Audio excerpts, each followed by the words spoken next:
You know, it's pretty wild to think that one of the biggest challenges to our modern ideas of success and happiness actually comes from a conversation that happened almost 200 years ago.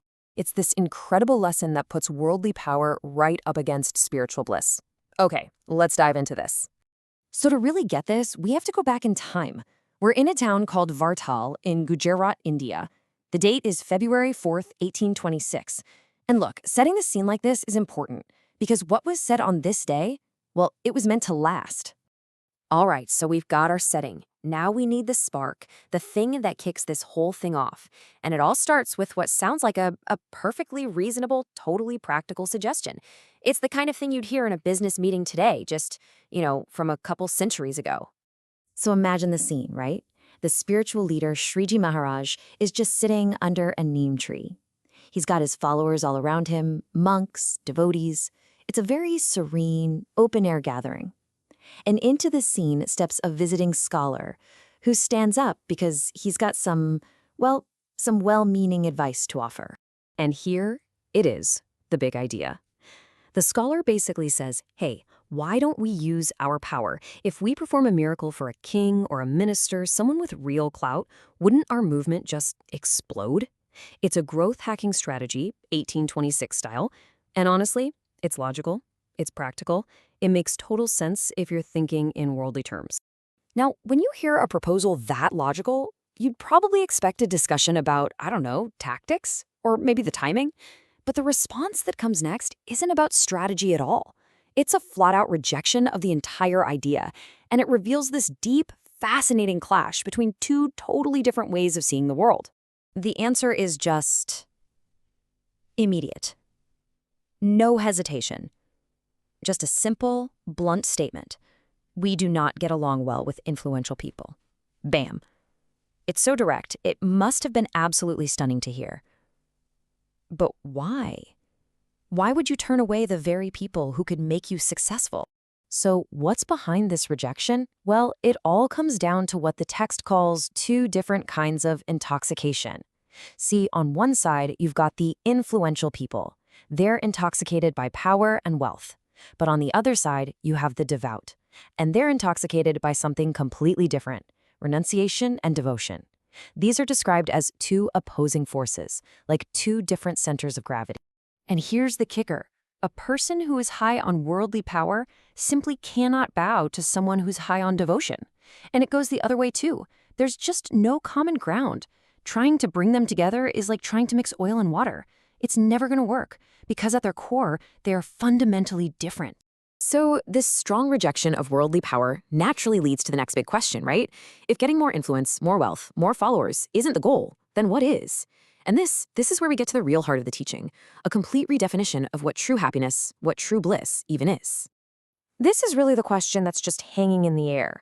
If convincing powerful people isn't the grand prize, then what is? What is the actual treasure that's being sought here? What does a successful life look like in this worldview? And the answer is just profound. Shriji Maharaj explains that the joy, the pure bliss that he gets from just closing his eyes and thinking about God is greater than the pleasure he would get from ruling the entire cosmos, all 14 realms. I mean, just think about that. That's an incredible statement. Okay, to really wrap our heads around this, we've got to look at two key words here, Anand and Sukh. Sukh is that worldly pleasure. It's the temporary high you get from stuff, from power, from things outside of yourself. But Anand, well, that's spiritual bliss. It's a deep internal and lasting joy that comes from your devotion, from connecting to something so much bigger than yourself. And look, this isn't just presented as some abstract idea. The text gives us historical proof. It points to these ancient kings who had the ultimate sukh. I mean, they had absolute power, endless pleasure, and they just walked away from it all. You have King Manu, who gave up his whole kingdom to go do penance in a forest, and King Chitraketu, who left behind millions of wives to follow a spiritual path. Why? Because they were chasing Anand. And this brings us to probably the most powerful, most uncompromising statement in this entire talk. It completely flips our idea of what's desirable on its head. The teaching is that when you experience true spiritual bliss, Anand, all the worldly pleasures the entire universe could offer you, they actually feel like hell by comparison. So, okay, if expanding your worldly influence is not the goal, and the only thing that has any real value is this internal state of bliss, what does that actually look like in practice? What's the mission? This final section really lays out the ultimate goal, the one priority that truly matters. So the real strategy, the true path, is laid out in 3 super simple steps. First, you just welcome and guide anyone who comes to you on their own. No chasing. Second, you have absolutely zero attachment to worldly things. Don't go after land or power or influence. And third, the only thing you should ever insist on, the one non-negotiable, is devotion to God. That's it. Simple as that. And then, just to make it clear that this isn't some corporate policy but a deep personal belief, the whole conversation ends with this incredibly personal admission. This is the secret intention of my heart, which I have revealed to you. He's basically saying, I'm letting you in on my deepest truth, that this search for internal bliss is the only journey that's really worth it. And so, this 200-year-old conversation comes all the way back around and lands right in our laps today. It forces us to look at our own lives, our own goals, our own definitions of success and happiness. And it leaves us with a really simple but incredibly deep question to think about.